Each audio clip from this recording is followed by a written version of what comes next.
Hi అండి, welcome to Anu style corner. ఈ వీడియోలో పచ్చి రొయ్యలు బెండకాయలు పులుసు చూపిస్తానండి. చాలా బాగుంటుంది ఈ పులుసు. మా భీమవరం సైడు చాలా ఇష్టంగా తింటారు అందరూ.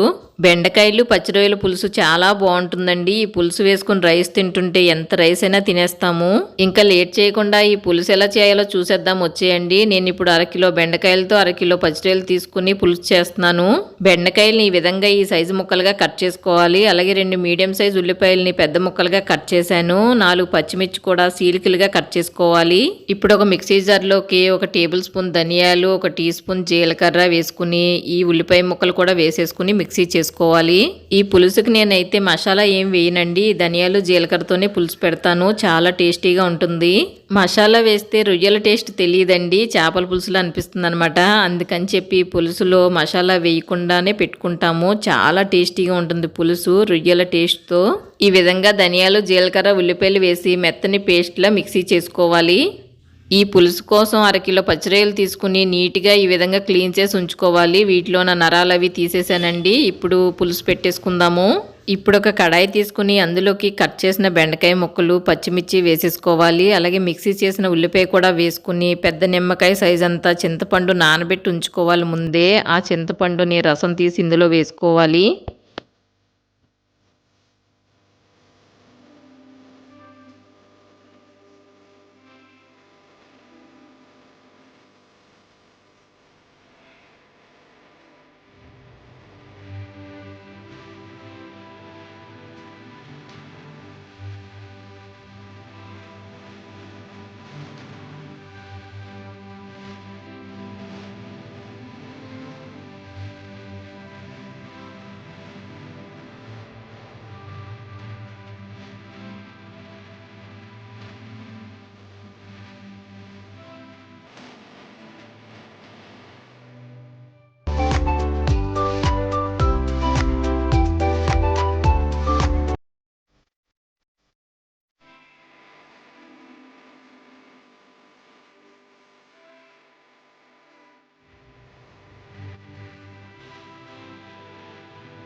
చింతపండు పులుసు వేసిన తర్వాత లీటర్ వరకు వాటర్ పోసుకోవాలి. పులుసు మరుగుతుంది కదండి, అందుకని లీటర్ వరకు వాటర్ పడతాయి. నేను ఇప్పుడు లీటర్ వాటర్ వేశాను. పులుసు ఎంత ఎక్కువ మరిగితే అంత టేస్టీగా ఉంటుంది.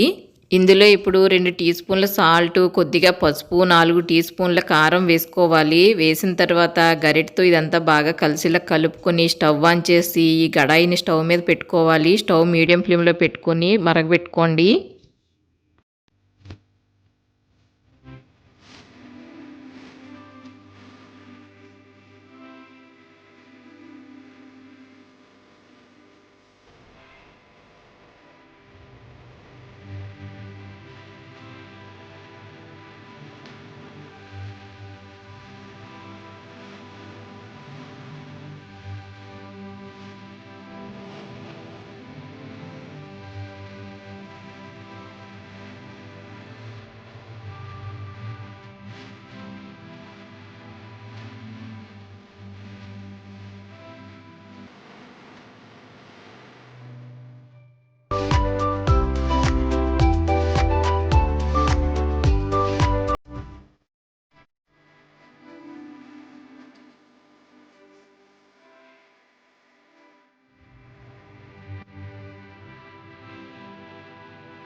టెన్ మినిట్స్ పులుసు ఇలా మరిగిన తర్వాత ఇప్పుడు ఇందులోకి పచ్చి రొయ్యలు వేసుకోవాలండి.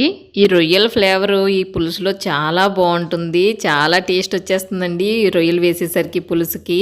ఈ పులుసుని హై ఫ్లేమ్లో పెట్టి మరిగించకూడదండి. స్లో ఫ్లేమ్లో కానీ లేదంటే మీడియంలో కానీ పెట్టి మరిగించుకుంటే టేస్ట్ చాలా బాగుంటుంది. హైలో పెట్టేసి మరిగిస్తే అంత టేస్ట్ అనిపించదు. రొయ్యలు వేసిన తర్వాత ఈ పులుసుని ఒక 20 మినిట్స్ మరిగిస్తే మనకు కావాల్సిన చిక్కదనం వస్తుంది. పులుసు కూడా మంచి చిక్కగా మారి చాలా టేస్టీగా ఉంటుంది. అప్పుడు తాలింపు వేసుకోవాలి.